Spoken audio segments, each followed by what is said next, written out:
I'm Alicia Quarles, and you're watching Rolling Out TV.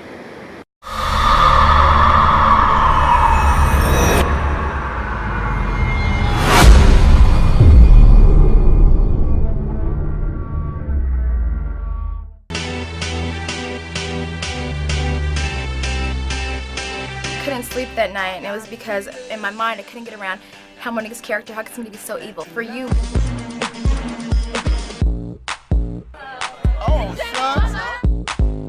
People said, hey Alicia, you're a little crazy. Turns out I was ahead of my time. Hey, stay tuned for Alicia Quarles. She'll tell you what's what. Yeah, she'll give you the Phil lowdown, the daily.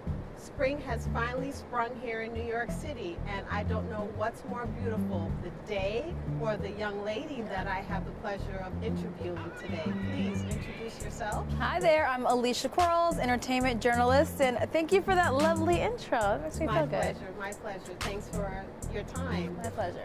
So I just wanted to ask you, how long have you been living in New York City? I've been in New York for 11 years now. I moved here from California when I got a job promotion and never looked back. Wow, that's a long time. Long time. What's your favorite thing about living in New York City? My favorite thing about living in New York City is the people, the diversity. Like, you never know who you're going to meet. Not everybody's in one business. There's interesting people, there's culture, and there's always something to explore and do in the city. And you have lived other places as well, partly because your dad was a journalist and he traveled a lot. So we know New York City is one of your faves, but if you had to choose somewhere else that you just adored living, what would you say? I would say I lived in Japan for a year. When I was 15, my parents shipped me off, like, go see the world. So I lived there for a year, and I would go back in a heartbeat. It was great to see a different culture, experience different foods, speak a different language, so I loved it. Speaking of journalism and your father, you chose a career in media and entertainment. What was your impetus for doing that? Was it solely to follow in your father's footsteps, or was there another reason? Having grown up in the industry, my dad's a newspaper president. He's retiring soon. Go, Dad! I knew that world very much, but I wanted to be on TV, which is not something that he's into at all. So I think it was a natural flow. And then I went to USC. They have a great journalism school. So I started as a print reporter, really learned the fundamentals, moved on to producing television, and then moved on air. So it was 10 years in the making. Okay. And what has it been like being in the entertainment industry? What's been the greatest lesson or moment so far in your career, and what has been the most challenging part of being a reporter? I love being in the entertainment industry. I love being a reporter. I think the most important lesson was when I was running the entertainment department for Associated Press. So I was the boss. So I had, staffers in London and in Hong Kong and New York and LA. And it gave me a greater sense of responsibility. Like, it's not just about you. You're not a great boss if you can't put other people before yourself. So it was humbling, and that was really important to learn. And I think something else that I understood is that nobody's going to work for you like you. Like, this industry, nobody's going to hand you anything. You got to work really hard for it, know what you want, go get it, and also just be really good to people, because the person that is your intern today could be running the company in 10 years. And as you pointed out, being a reporter and in the entertainment industry can be very demanding on you. So what do you do to just maintain your personal balance and equilibrium and de-stress? I work out a lot, and I have really good friends. So like you said, the hours are really crazy. So I've got a little group of friends in this industry that even when we're working together, we're having fun. Like, we could be covering breaking news or a red carpet. We get our jobs done, but if you have a team that's around you that's really good, you don't feel like you're working. Okay. When you're on camera, when you're out and about in the city or wherever you happen to be, you have to look the part. Yes. So can you share with us some of the things that you do to make sure that you're camera ready? Absolutely. And fabulous? Yeah, you gotta look. Part of the job is looking the part. So I have a very good stylist, Vladimir Pierre Lewis, who's over there to the side. This is a person who knows me, who pulls beautiful clothes for me, who pushes me outside my boundaries to look my best. Usually hair and makeup team, which I didn't do today, but I do it myself sometimes. Also, just making sure that you have your research. You gotta look the part, but have you done your homework? Because you can look fabulous and great, but if you don't know what you're talking about, you're not so cute anymore. And how would you describe your personal style? My personal style lately is all about athleisure. So if I'm Because I have this theory. If I put on the cute workout clothes, I'll go to the gym eventually. It doesn't really happen that often, but I'm just saying, like on the weekends, I like to be comfortable, cool. I am a shoe whore and a bag whore, so I can wear a cute pair of jeans, but the shoes, they don't need to be expensive, they just need to be like cute. Okay, cute and cost effective. I Yeah, like that. yeah. So when you are not working, you like to work out, but what do you do to just, what's Relax. your favorite music? What are you playing? Okay. You were I like singing- ratchet music. Okay. I like a lot of different music because of the career I've been exposed to it. So, you know, I went to Prince's private concert a few weeks ago.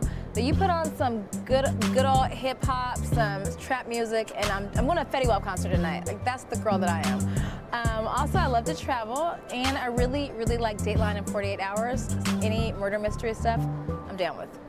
In terms of food being your guilty pleasure, It is. What is that I thing love- that you just love to have? I love any and all food, okay? So that's why I gotta work out, because I like to eat. So I'm more like a salty girl. Growing up in California mainly, Mexican food is like my Achilles. And I can really cook. People don't know this, but I can get down in the kitchen. So Mexican foods, Italian I'm really good at. I have to have you over one day. I would love Yeah. that. So,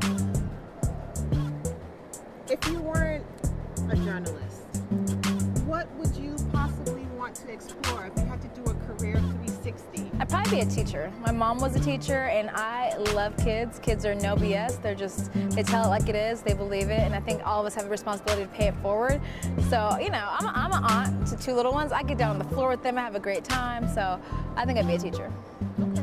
I love that you were featured in the Essence Beauty Box spread for their campaign, and that you spoke about your mom and she gave you some wonderful beauty advice. How do you feel about this age that we're living in, the social media, and everyone is just kind of turned up to 10 with the it's Yes. just over the top. You know what? It is over the top. So I've started this thing on my Instagram where I try not to edit any photos. So I noticed like a lot of people are editing stuff and you see them, and in real life you're like, that's not how you look on your Instagram. So I think it is over the top. I think there's going to be a revolution or revolt against it because it's just too much. Like you can't be at some fabulous party every night. Everything's not always roses and perfect. So I try to keep it very real on mine. Okay, sorry.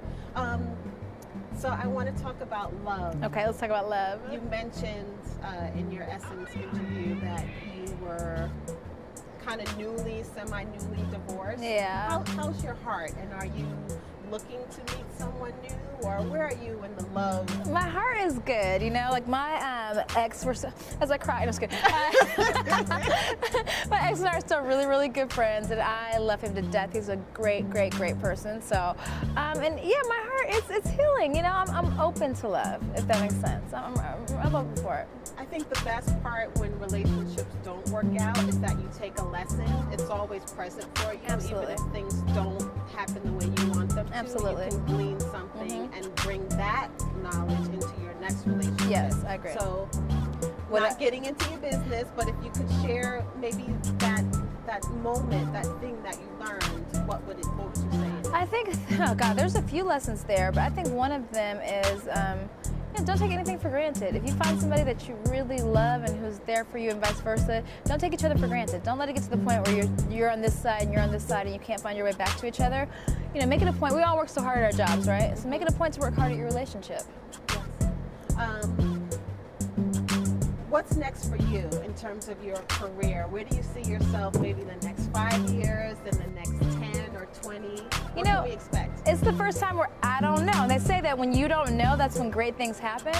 So I've always been this person that planned out everything, and for the first time, I haven't planned it out, and I've been enjoying it. So I've been hosting, I've been writing, I've been anchoring, I've just been doing a little bit of everything, and God is so good. These doors keep opening, and I'm open for the journey. So 20 years from now, if you ask me my personal life, I hope to have kids and be happy. Career-wise, I just hope to still be doing what I love, and that's really covering, you know, journalism and telling stories that aren't getting told. Mother's Day is coming Yes. up. Any special plans to be with your mom? Yeah, actually, this Mother's Day is going to be pretty cool because we're going to have 3 generations of our family coming to visit me in New York. So it's our good friend Tracy. Hey girl, her birthday, she lives next door. Her birthday is going to be on the 7th. So my sister's coming up with her niece London, who I'm the godmother of. And my mother's coming up. So we'll have my mother, my sister, and my niece. And what do you want people the world to know about Alicia Quarles that they might not know already? Well, I think I want the world to know, A, thank you for the support. You don't get anywhere without people supporting you, so thank you and everybody else out there. I greatly appreciate it. And I think my message would be for young girls out there that tweet me and they say, oh, I want to be on TV. You got to do that, but put in the work. Like, it's fun to be on TV, that's all good, but you know, pretty can be taken away and glamour can be taken away, but nobody can take away your intelligence. So get your education and everything else falls into line. That's great advice. Okay, cool. And pay it forward. You got to give back to people when something good happens to you, or even if it doesn't happen, good happen. Just give back to people. You heard that from Alicia. Pay it forward. Do your work. It's not like this. I'm Alicia Quarles. Check me out on Twitter or